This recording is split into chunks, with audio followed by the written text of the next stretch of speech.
gestacional es aquella diabetes que es diagnosticada en el embarazo, ¿sí? Puede venir una paciente que tiene diabetes y se embaraza, o que hasta antes de la semana 10 es diagnosticada y se considera como diabetes pregestacional, pero la diabetes gestacional necesita ser encontrada, por decirlo de alguna manera, entre la semana 24 y 28 de gestación. ¿Por qué?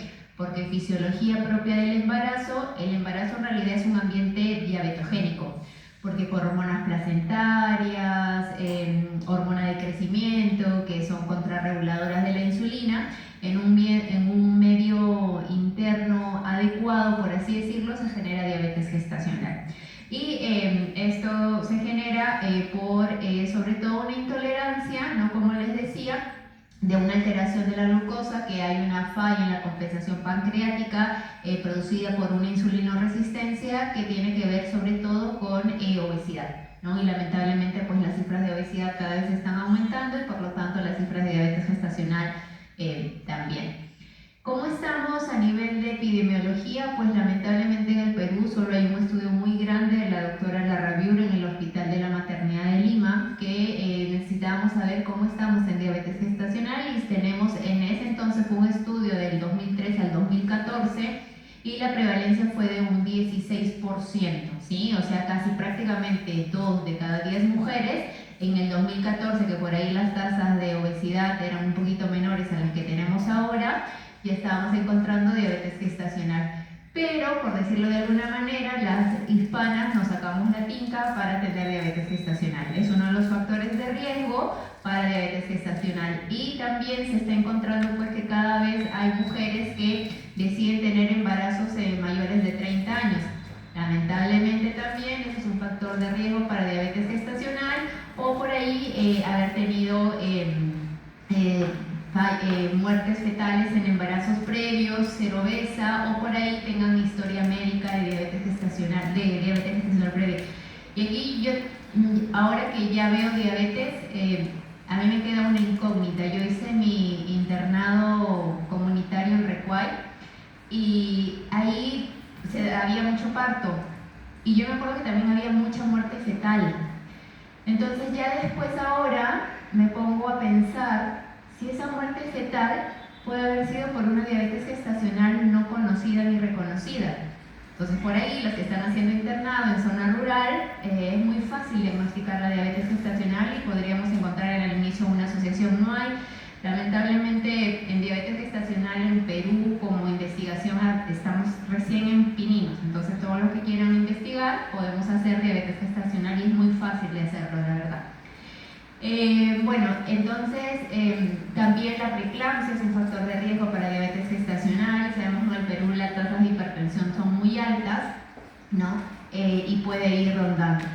Bueno, la fisiopatología, para no aburrirlos mucho, tiene que ver, como les decía, un aumento de ciertas hormonas placentarias que justo se dan entre la semana 24 y 28, que de por sí, como les decía, el embarazo es un ambiente obesogénico, diabetogénico. Entonces, por lo tanto, al alterarse estas hormonas, pues va a haber una mayor resistencia a la insulina. Sobre todo se da en la mañana, ¿no? En la mañana estas mujeres es donde aumenta la resistencia a la insulina, por eso desde el lado nutricional es donde lamentablemente menos carbohidratos les tenemos que dar a estas mujeres. Y por lo tanto, al haber también un ambiente obesogénico, pues el páncreas, por la misma insulinoresistencia, no puede generar la secreción de insulina adecuada, y por lo tanto esto va a conllevar a que pueda haber una hiperinsulinemia fetal, un riesgo de macrosomía, y en la sierra a veces también hay mucho riesgo de macrosomía o de incluso muerte fetal. Y esto es lo que les decía, ¿no? Los puntos de corte de diabetes gestacional. Por ahí, si cuando han visto obesidad o diabetes, o para generar diagnóstico de diabetes, los puntos de corte son, ¿no? 125, 200 y, 200 a las 2 horas, ¿no? Y para prediabetes es 149. En diabetes gestacional se toma en ayunas la glucosa con una prueba de tolerancia oral a la glucosa, donde se genera 75 gramos de glucosa anhidra, y se miden los valores de glucosa a la 0, a la hora y a las 2 horas. Si cualquiera de estos tres da fuera de rango, ya se considera diabetes gestacional, pero como les digo, tiene que ser entre la semana 24 y la 28. Ahora felizmente cada vez más endocrinos y ginecos aquí en el Perú están enviando pruebas. Igual los nutricionistas podemos pedir exámenes de laboratorio, ¿sí? Para los que estén por ahí en nutrición, nosotros podemos mandar orden de laboratorio y podríamos pedir una prueba de tolerancia oral a la glucosa. Si por casualidad esta prueba se hizo antes de la semana 13, sería lo que se consideraría como una diabetes pregestacional. Y a diferencia de repente de una diabetes tipo 1, tipo 2, que mirábamos a las 2 horas, en diabetes gestacional, si alguno de estos 3 valores está alterado, se considera diabetes gestacional. No necesita tener los 3, ni 2, ni 1. ¿Sí? En algunos países se puede utilizar la prueba de tolerancia oral a la glucosa con 100 gramos de glucosa anhidra, pero la Asociación Americana de Diabetes, que es la que nos da las guías para el manejo nutricional, no la recomienda porque es mucha cantidad de carbohidratos y la evidencia no es concluyente, ¿no? Entonces, como les comentaba, hay que mirar bien en qué momento fue diagnosticado esta alteración de la glucosa, porque podría ser una diabetes pregestacional. ¿Y por qué es tan importante? Porque como yo le digo a las pacientes, estamos mejorando o empeorando la calidad de toda su descendencia, porque si la mamá tuvo diabetes gestacional, el niño hay muchos riesgos que puede tener de una hiperinsulinemia fetal, de lamentablemente una ictericia, pero sobre todo un mayor riesgo de obesidad y diabetes en la vida adulta, ¿sí? O antes que me olvide, ¿no? A veces mucha gente viene al consultorio y dice, yo tengo diabetes porque mi papá o mi mamá tiene diabetes. Para nosotros tener diabetes, no gestacional, sino que no me quiero quedar con esto, la diabetes tipo 2 es la que está asociada a factores de riesgo como actividad física, sedentarismo, alimentación. Para nosotros tener diabetes tipo 2 necesitamos 5 o 6 números, por decirlo de alguna manera, para el diagnóstico. La carga familiar es solamente uno de los 6 números. Los otros 5 dependen de nosotros: colesterol HDL bajo, triglicéridos altos, fumador, sedentario, perímetro de cintura alterado. Entonces, que nosotros tengamos carga genética, tanto para la diabetes gestacional como para la diabetes tipo 2, no es un factor de riesgo por sí solo, ¿sí? Entonces, hay que tener en cuenta eso. Y para la mamá, pues lamentablemente va a tener ocurrencia preeclampsia, cesáreas, infecciones urinarias recurrentes, el mayor riesgo de diabetes tipo 2. Acá yo les he puesto que a los 10 a 20 años, lamentablemente, el 50 al 60% de las mujeres que hicieron diabetes gestacional tienen diabetes tipo 2. Pero en los 2 primeros años después de una diabetes gestacional, el 30% de las mujeres presentan diabetes tipo 2. Entonces, sí es muy importante que aquellas mujeres que tienen diabetes gestacional, seguirlas largo tiempo, porque podrían presentar una diabetes tipo 2 y por lo tanto ganancia de peso, ¿no? Entonces, esta hiperglicemia es postprandial, por eso también tenemos que tener puntos de corte de glucosa postcarga, ¿no? La cantidad y lo que comentaba la colega anterior, el tema de la digestibilidad, ¿no?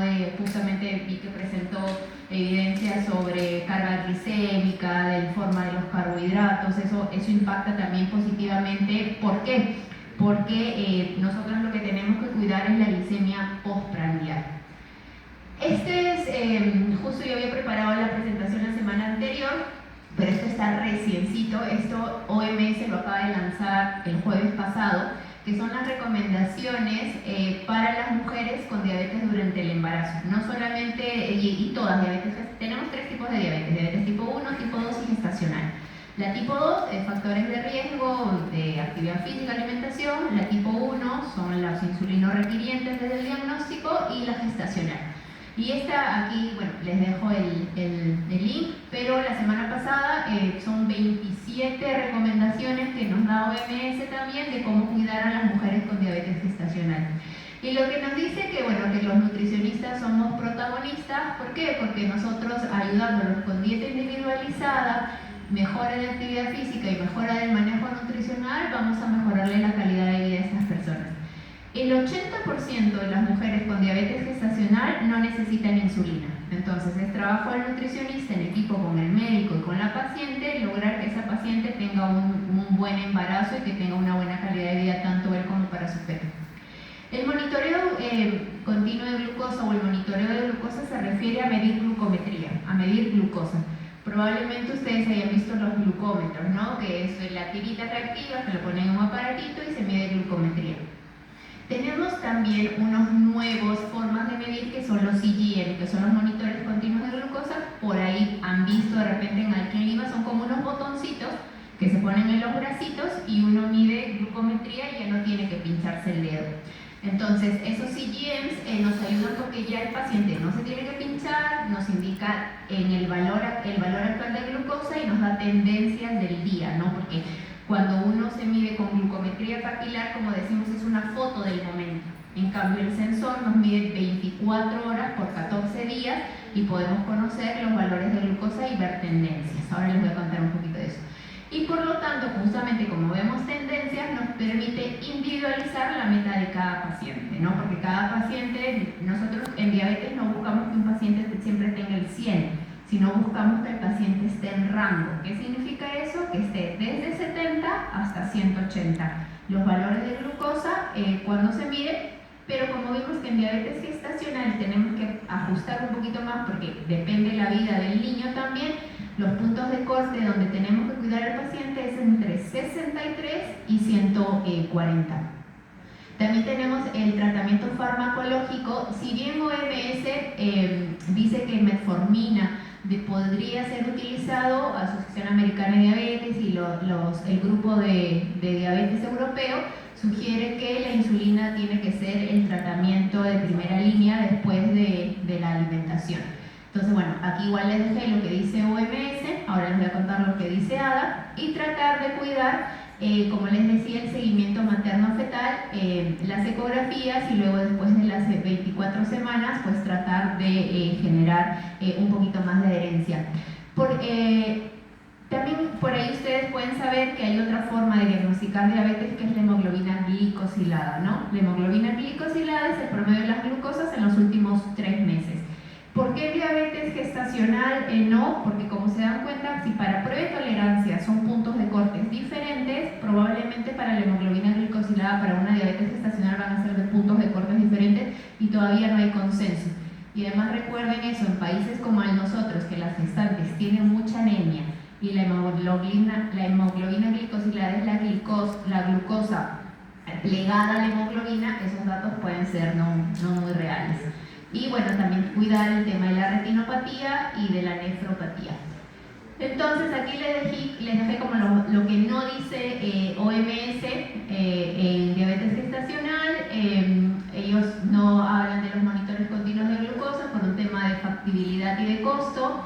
No recomiendan la A1C porque no vemos variaciones postprandiales, que como hemos visto es lo más importante. No va a predecir macrosomía y no nos puede ayudar para una guía alimentaria, porque recuerden, en países como nosotros, donde hay mucha anemia, probablemente esa hemoglobina glicosilada pues no sea un dato muy real. También nos da ciertas recomendaciones, esto sirve más para medicina, ¿no? Los tamizajes de retinopatía, de evaluación renal, ¿no? O las dietas muy restrictivas. Y ahora les voy a contar por qué dietas muy restrictivas. Entonces aquí les quise hacer un cuadro de las recomendaciones que tenía OMS con ADA. ADA es la Asociación Americana de Diabetes, que es la que nos guiamos para hacer las recomendaciones en cuanto a estilos de vida, metas glicémicas. Y si bien es cierto que dice individualizadas según recursos y respuestas, en cuanto a metas glicémicas, aquí también las metas glicémicas son diferentes en diabetes gestacional. En ayuno significa o cuando recién despierta o antes de una comida.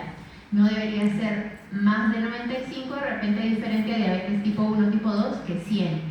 A la hora no debería subir más de 140 puntos la glucosa y a las 2 horas no debería ser más de 120. De repente diferente a una postcarga en diabetes tipo 2 o tipo 1, que es 149 o 180.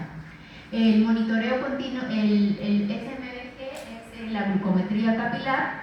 Recomienda que deberían medirse justamente para tomar recomendaciones y ADA lo dice que deberíamos utilizarlos. Los CGMs, lamentablemente OMS todavía no los reconoce, mucho tiene que ver con el costo, el acceso. Aquí en Perú hay, pero es un poco costoso, no es de fácil acceso.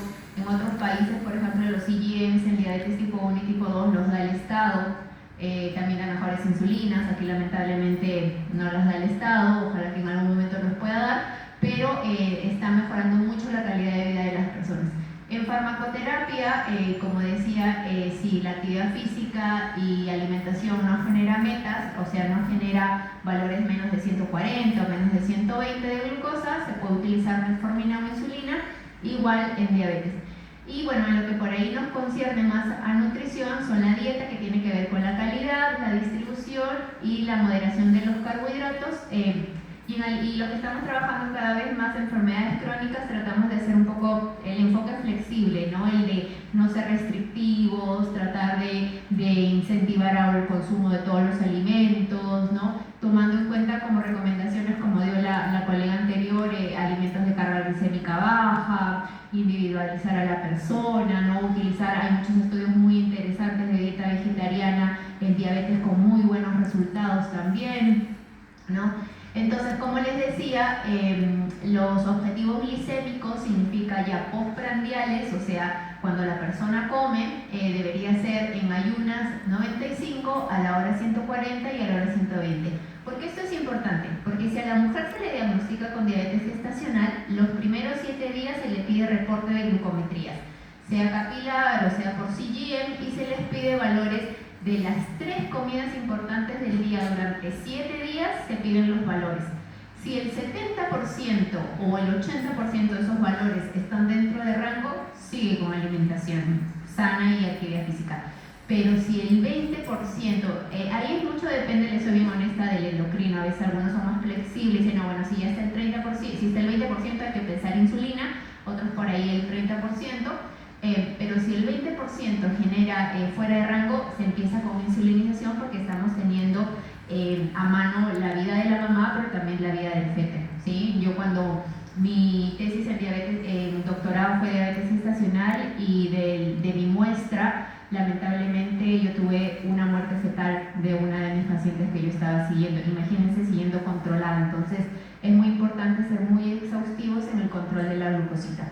Entonces, con monitoreo en rango, como decía, nosotros manejamos tiempo en rango. Cuando están arriba del tiempo, es decir, debajo de 140, puede haber un poquito de tiempo, porque por ejemplo, lo que decía la colega anterior, ¿no? Hay alimentos que se absorben muy rápidamente, entonces esos me van a hacer un piquito de glucosa de repente más rápido, como un puré de papa, como un arroz blanco, que es parte de nuestra alimentación, y hay que negociar que eso puede ser parte de, pero una cierta cantidad del tiempo, ¿sí?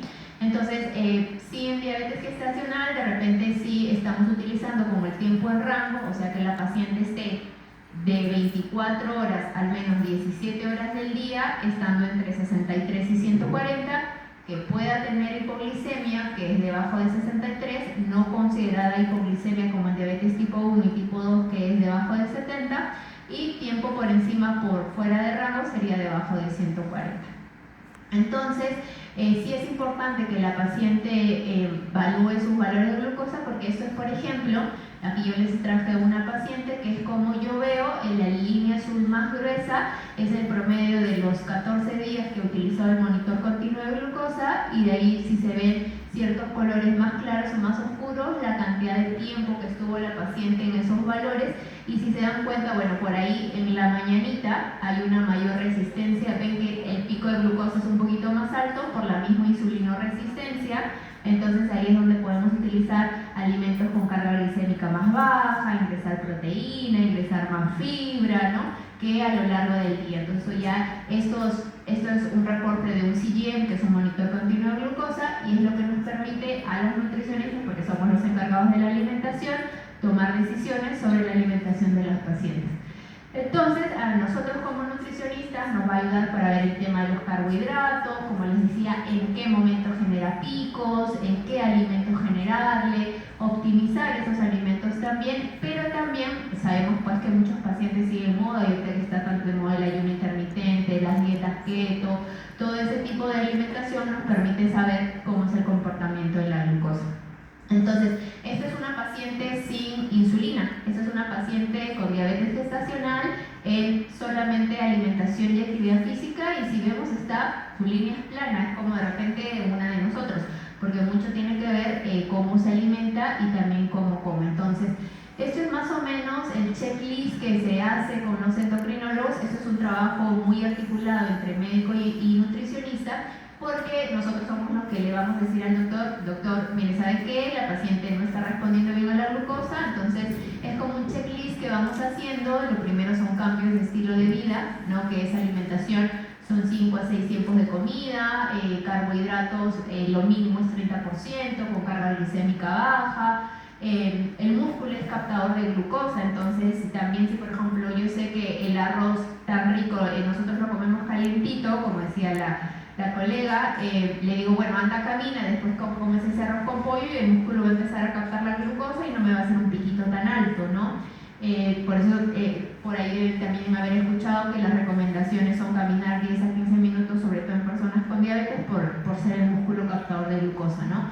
Ver si el tiempo, si está en rango, el seguimiento es muy controlado con estas pacientitas, y si no, si bueno, ya pasan a tratamiento con insulina. Hay dos tipos de insulina, las insulinas basales y las insulinas prandiales. Las insulinas prandiales son aquellas que se utilizan en momento de comida, y la basal es la que simula la secreción de insulina del páncreas, usualmente, y hay como que ciertos puntos que te dicen, a ver, que bueno, es para el médico, pero es bueno que todos lo sepamos. La basal es si el ayuno está elevado, o sea, si vimos que cuando la persona come no está alta y es la madrugada la que está alta, empiezan con insulina basal. Si se ve que los picos son postprandiales, se utiliza la insulina, la del bolo de corrección, y si bueno, vemos que es todo el día, sí se empieza con insulina basal bolo. La Asociación Americana de Diabetes nos sugiere que metformina o glibenclamida o glimepirida sean las drogas de elección, ¿no? Pero eso se trabaja con el médico, ¿no? Entonces aquí están, les puse los tipos de insulina que hay, que son las más conocidas, que también existen aquí en el Perú y con los que se pueden trabajar.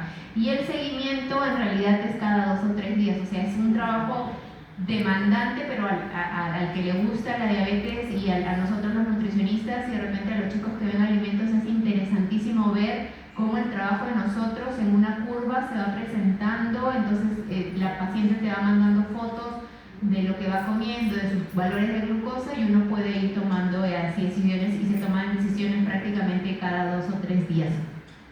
En cuanto al requerimiento calórico, no tenemos un consenso a nivel internacional de cómo debería ser el requerimiento calórico de las mujeres, así que yo les he traído una mezcla de consensos, que es la que yo también utilicé para mi tesis de doctorado, que es entre la Federación Internacional de Ginecobstetrices del Mundo, la Asociación Americana de Diabetes y el Grupo de Diabetes Europeo, que más o menos nos dicen trabajar de acuerdo al estado pregestacional, la cantidad de calorías por kilo de peso en el día. Igual, de acuerdo al semestre de gestación, utilizar la cantidad de calorías adecuadas y evitar dietas bajo calóricas. ¿Por qué? Porque el año pasado hay un grupo muy interesante de unas nutricionistas británicas que tienen el estudio DIGES, que es un grupo de una universidad, no me acuerdo ahorita cuál es, en Londres, que vienen trabajando diabetes gestacional hace 10 o 15 años. Y el último artículo que han publicado en Nature es una dieta de menos de 1200 calorías. Se presentó el año pasado el estudio, y bueno, 1200 calorías en pacientes con obesidad es muy bajito y puede generar cetosis y puede generar muerte fetal, pero ellas siguieron a 4000 gestantes y les fue bien, ¿no? Pero bueno, la población británica es muy diferente a la de nosotras y fue un estudio muy controlado. Entonces hay que tratar de evitar este tipo de alimentación, porque solo se ha hecho en una población muy particular, y también las diferentes guías recomiendan que menos de 1600 calorías no serían recomendables para los pacientes.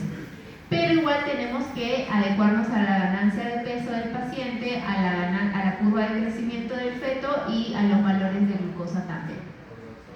Y ahora, ¿cuánto carbohidrato les damos? Lo ideal, lo mínimo, debería ser el 30% del valor calórico total, para disminuir el riesgo de cetosis, para disminuir el riesgo en el desarrollo fetal de los niños, pero no hay una dosis fija, ¿sí?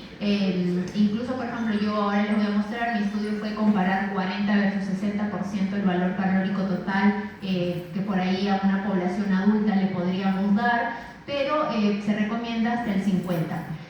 En la mañana preferir carbohidratos de bajo o moderado índice glicémico, incluir fibra. La colega anterior habló también de los beneficios de la fibra en el tema postprandial sobre todo, pero tiene que ser muy individualizado y por eso es que los monitores continuos de glucosa nos ayudan porque vemos todo el día de la paciente. Y es importante, no solamente, la colega ahí mostró unos estudios del almidón resistente, por ejemplo, el almidón resistente por ahí, para los que no saben, es cuando este almidón, como su nombre dice, lo genera resistencia, sobre todo está en el plátano maduro, por ejemplo, o uno puede generar almidón resistente en los alimentos. No sé si vieron que en una de la presentación de la colega decía el enfriar el alimento. Nosotros lo que necesitamos hacer es el alimento llevarlo a punto de congelación, o sea, formar los cristales de hielo. Entonces, si estos alimentos están 6 horas en la congeladora, van a formar esos cristales de hielo. Después se puede calentar el alimento en el microondas, en vapor, pero ya se forma ese cristal de hielo, es lo que genera el almidón resistente y como la colega lo presentó, ya no es digerible para el organismo. Lamentablemente, por ahí los chicos de repente que están estudiando alimentos, sepan, yo como nutricionista no lo sé, no sé cuánto le quita esa cantidad de carbohidratos. Por ejemplo, ¿no? Digo, ok, este puré de papa tiene 20 gramos de carbohidratos, lo llevo al almidón resistente. Lamentablemente no se sabe cuántos gramos de carbohidrato reduce después de que se generó ese almidón resistente. No se sabe todavía. Bueno, al menos yo no lo he vuelto a leer. Por ahí ustedes, que los chicos que ven alimentos lo pueden saber un poquito más. Pero hay muchos estudios muy interesantes en diabetes gestacional, que este almidón resistente nos ayuda mucho para disminuir los picos de las glucosas, ¿no? Y más que evitar, de repente yo diría disminuir el consumo, o como muy bien lo comentó la colega, combinarlos con proteínas, combinarlos con grasas, fermentarlos de repente, congelarlos, ¿no? Nos va a ayudar a que puedan tener una mejor respuesta glicémica. Ay, perdón. En cuanto a las proteínas trabajamos un poquito más, trabajamos de 1.1 a 1.3 gramos de proteína por kilo de peso. Todo es peso actual, por si acaso, no es peso pregestacional, ¿no? Y se va aumentando o bajando la cantidad, pero no menos de 71 gramos de proteína por persona, porque podría disminuir también el tamaño del feto. Bueno, las fuentes recomendadas, tratar de evitar, lamentablemente ahora sabemos que cada vez más hay pescados con mercurio, tratar de evitarlos, pero usualmente son los de alta mar. Por ejemplo, acá tenemos el bonito, tenemos el jurel, tenemos la caballa, tenemos la tilapia, que felizmente no están teniendo mucho mercurio, entonces podrían utilizar. Y aquí tomo un poquito la respuesta del huevo, ¿no? Alguien preguntó, yo le puedo dar la información desde la parte nutricional en diabetes. Hay ya muchos estudios que confirman que la yema del huevo no cambia el colesterol en sangre. Los estudios son hasta con 2 huevos en el día, o sea, 14 huevos, yemas a la semana. Ahora, yo tengo pacientes que comen 4 yemas por día y no tienen nada, pero los estudios que hay hasta la fecha que no cambia el colesterol en sangre son hasta 2 yemas al día. Ahora, también tomando un poquito de los mitos, ahorita hay mucha mala relación con el aceite de coco, ¿no? Mucha gente quiere utilizar aceite de coco, leche de coco, y lamentablemente desde el tipo de enfermedad que yo veo, que es la diabetes y la diabetes gestacional, lamentablemente los productos a base de coco se está encontrando mucha asociación con evento cardiovascular. Entonces, para pacientes que tienen diabetes tipo 1, tipo 2 o gestacional, los productos en base de coco lamentablemente aumentan el riesgo a un evento cardiovascular y no serían recomendables. Yemas en diabetes es hasta 2, es desde el lado de diabetes que por ahí yo les puedo dar la respuesta. Entonces, proteína es muy importante por el tema de la saciedad. Recuerden que a una mujer le estamos quitando energía, de repente le estamos disminuyendo calorías, y la proteína me va a ayudar mucho con el tema de la saciedad. En cuanto a las grasas, se maneja hasta el 30 al 40%, hasta el 30-40% de las recomendaciones. Yo utilicé hasta 40% en la tesis, y aquí yo les traje un cuadrito de por qué es importante de todas maneras disminuir, ¿no? La colega también, por ejemplo, habló de los omegas, ¿no? Los omegas 3 y el omega 6, que están en grasas insaturadas, me ayudan mucho a disminuir el proceso inflamatorio. Y recuerden que la diabetes gestacional es por una insulinoresistencia donde hay una inflamación de bajo grado. Entonces, las grasas saludables, ¿no? Como las semillas, los frutos secos, los pescados ricos en omega 3, por ejemplo, acá tenemos el sacha inchi, ¿no? Y hay mucho aceite de sacha inchi, por ejemplo, eso es muy bueno como antiinflamatorio. En cuanto a la suplementación, en diabetes gestacional no tendría por qué ser diferente a la suplementación de una gestante. Son los mismos, siempre hay que tener en cuenta también algo que está pasando en el país, de que se está diciendo mucho utilizar la sal de maras, ¿no? Yo me acuerdo que la licenciada Ana trabajó mucho con el tema de la sal yodada y hay que volver a repetirle eso a las pacientes porque nos llega mucho en consulta que muchas pacientes están utilizando la famosa sal de mar o la sal del Himalaya y no sabemos cuánto yodo o si siquiera tiene yodo, no hay estudios en esos alimentos, ¿no? Entonces, la sal o con cualquier alimento en su justa medida no es malo para la persona, mucho tiene que ver con la porción. Entonces, la vitamina D se está encontrando mucha relación en cuanto a pacientes con obesidad y con diabetes en deficiencia de vitamina D. ¿Por qué? Parece ser, así como existe una resistencia a la insulina, una resistencia a la leptina en pacientes con obesidad, se está encontrando que parece ser que la grasa visceral secuestra de alguna manera a esta vitamina D y no deja que la vitamina D se absorba como debería absorberse. Pero hay que también tener un poquito de cuidado porque lamentablemente muchos de nuestros pacientes también tienen hígado graso y cada vez más hay mayor cantidad de hígado graso, cirrosis en nuestro país no alcohólica y es por justamente una mala suplementación de los multivitamínicos y de las vitaminas y minerales, ¿no? Entonces lo ideal es tratar en la medida de lo posible que no sean megadosis sino dosis diarias en pequeñas cantidades para que puedan ver. En nuestro país sabemos que el hierro y el ácido fólico son parte muy importante en las mujeres embarazadas y en diabetes gestacional también hay que seguir utilizándolo. Ay, no me sé.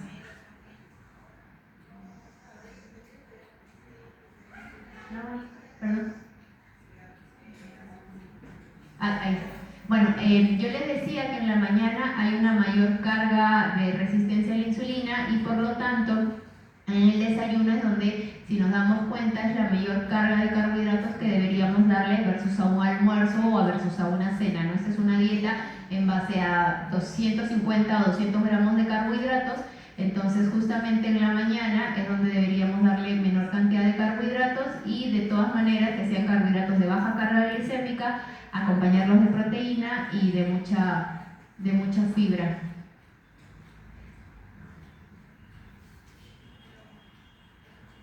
Bueno, avanza.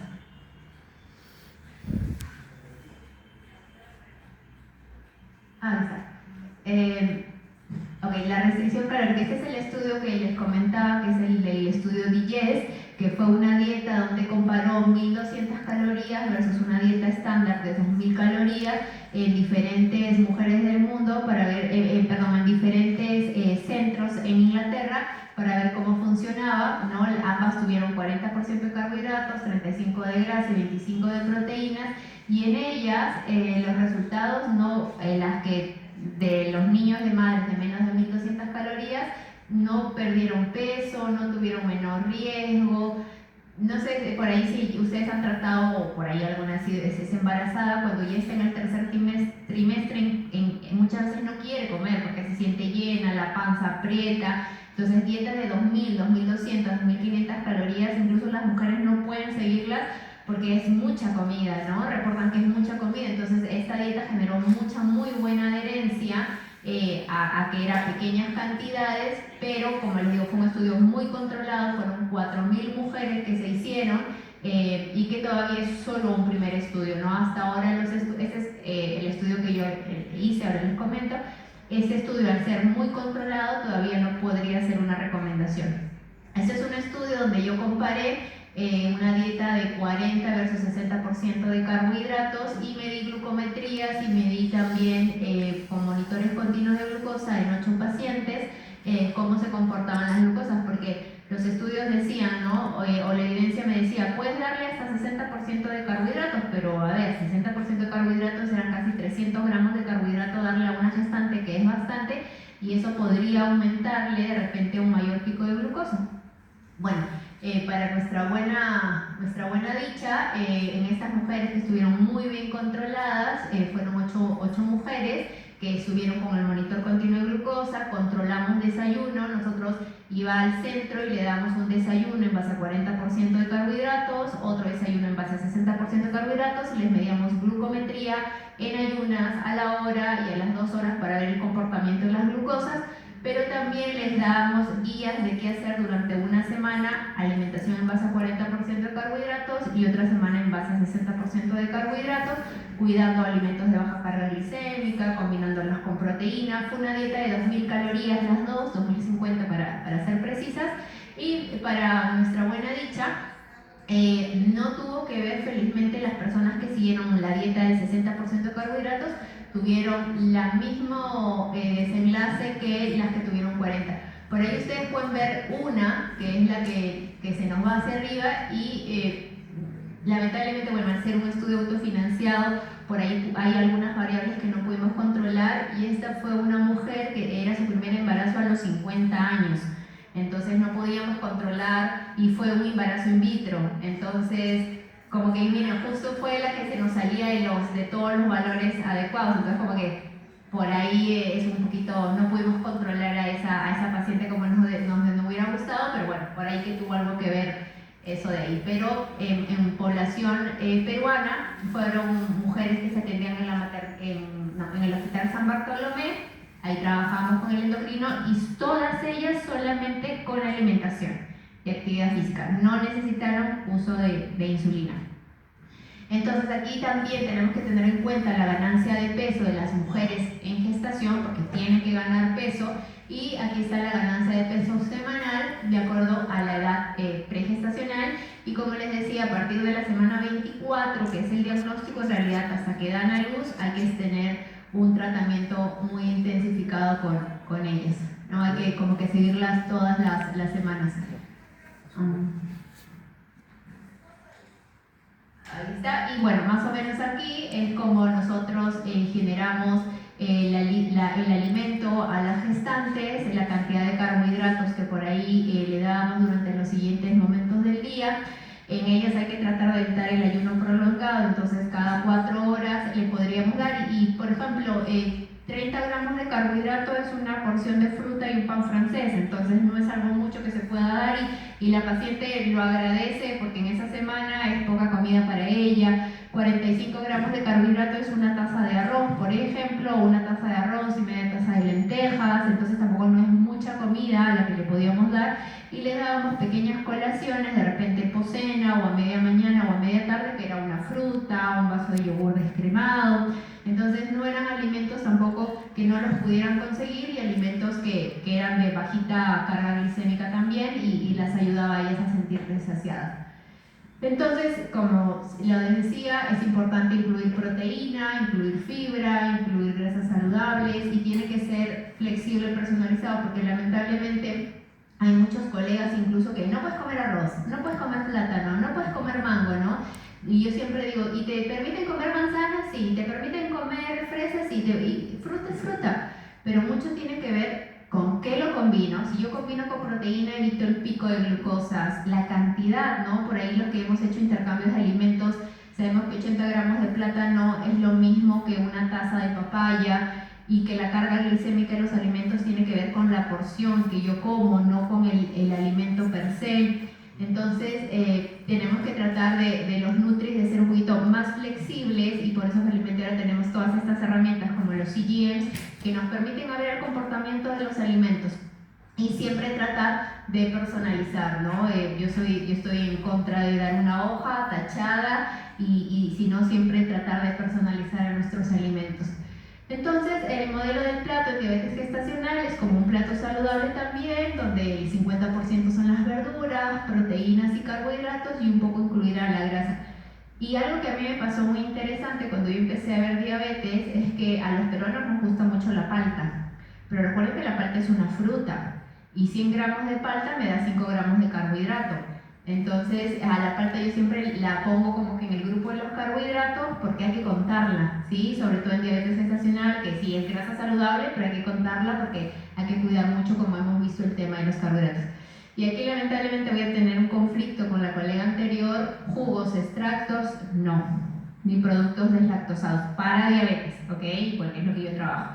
¿Por qué? Porque son alimentos de una carga glicémica muy alta, donde probablemente des diabetes, hay una absorción muy rápida del nutriente, que es la glucosa, y me va a hacer un pico de glucosa, y en estos pacientes no nos podemos dar ese gusto de que haya picos de glucosa. Entonces, jugos, extractos y productos deslactosados no son muy recomendables para las personas con diabetes.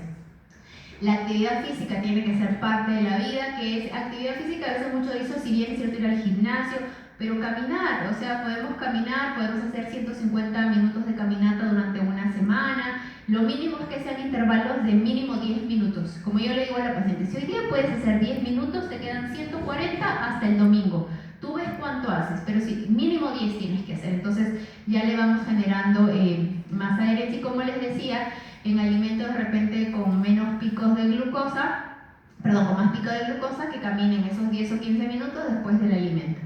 Aquí también les dije un poquito cómo es que se utiliza o cómo se empieza a trabajar la insulina, ¿no? Lamentablemente en algunas personas, las que tienen más de 20% que no pudieron seguir el plan de alimentación o que no pudieron hacer ejercicio, se utiliza insulina, y tomando en cuenta los valores de glucosa que están fuera de rango.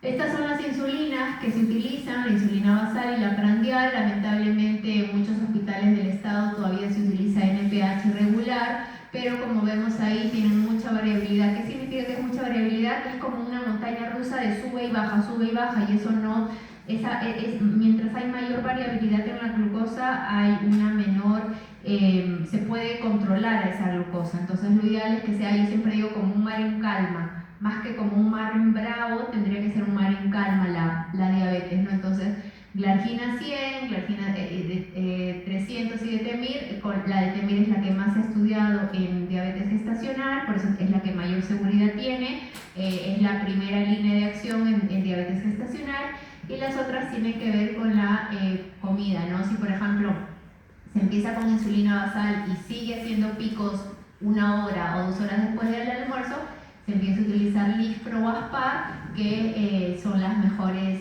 para una insulina postprandial regulada. Si bien es cierto, NPH irregular están dentro de las recomendaciones, por la variabilidad glicémica no serían muy seguras para las mujeres.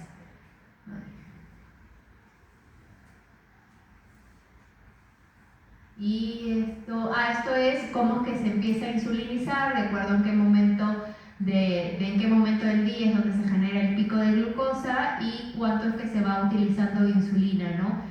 Siempre es bueno que yo digo que los nutricionistas sepamos esto, qué tipo de insulina hay, cuánto es la insulina, cómo es que se combinan las insulinas, porque vamos a trabajar de la mano con el endocrinólogo, ¿no? Entonces tenemos que ayudar a saber cuáles serían las de mejor. Entonces, ¿qué ajustes yo como nutricionista puedo hacer de acuerdo a qué momento tengo los picos? ¿No? De repente, si hay un pico postprandial, de repente me comió mucho carbohidrato, no comió proteína con fibra, entonces ahí hay algunos ajustes que nosotros debemos hacer. Si empieza el día y está con la glucosa en ayuno elevado, de repente fue que la noche anterior comió un alimento alto en carbohidratos, estuvo mucho tiempo en ayunas, de repente su última cena fue a las 6 de la tarde, entonces ahí habría que hacer algunas recomendaciones.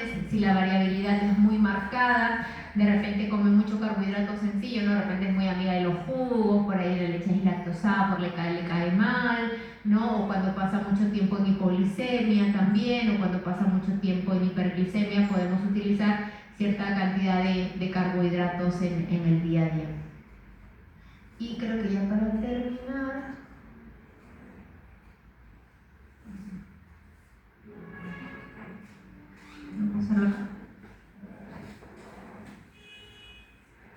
Bueno, aquí también están los errores que por ahí podemos tener como nutricionistas, ¿no?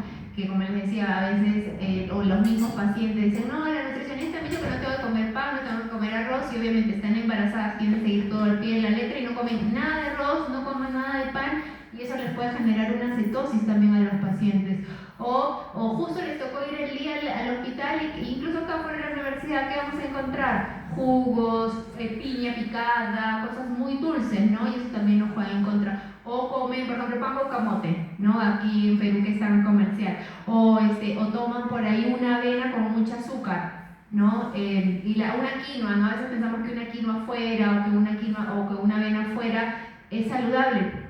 Una vez yo tuve un paciente que era molientero, ¿no? Y le digo, ¿cuánto de azúcar más o menos tú utilizas por taza de avena? Eso hace mucho tiempo.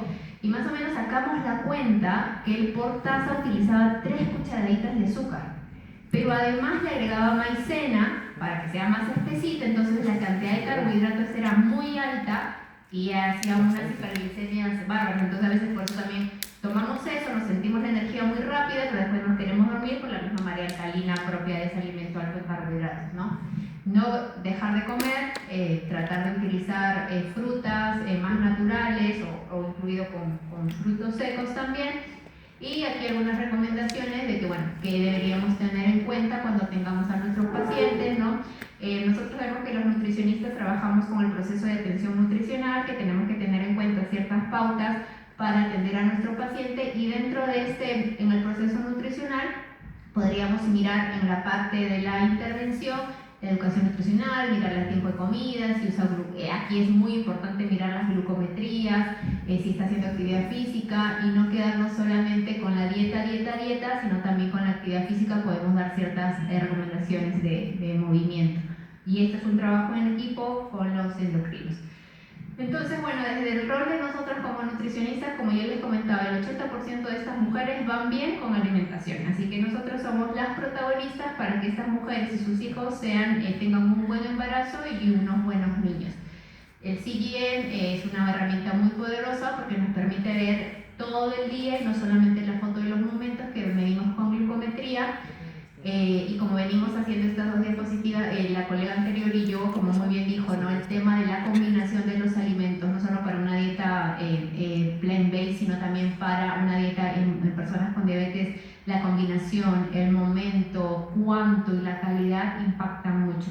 Y la actividad física postprandial ayuda mucho a evitar esos piquitos de glucosa, pero todo tiene que ver con la educación, ¿sí? La educación empodera, y no solamente a la gestante, sino también a nosotros como nutricionistas, y no existe un plan estandarizado para todas, ¿no? O sea, podemos tener estas guías, pero individualizar a la paciente de acuerdo si está en la costa, si está en la sierra, si está en la selva, si está en Lima, si está en diferentes partes y ahora tenemos mucho migrante también en nuestro país, entonces considerar sus maneras de comer de ellos, ¿no? Para que la dieta pueda ser individualizada, pero sobre todo yo les invito a que sean flexibles y que las podamos ajustar en cada sesión.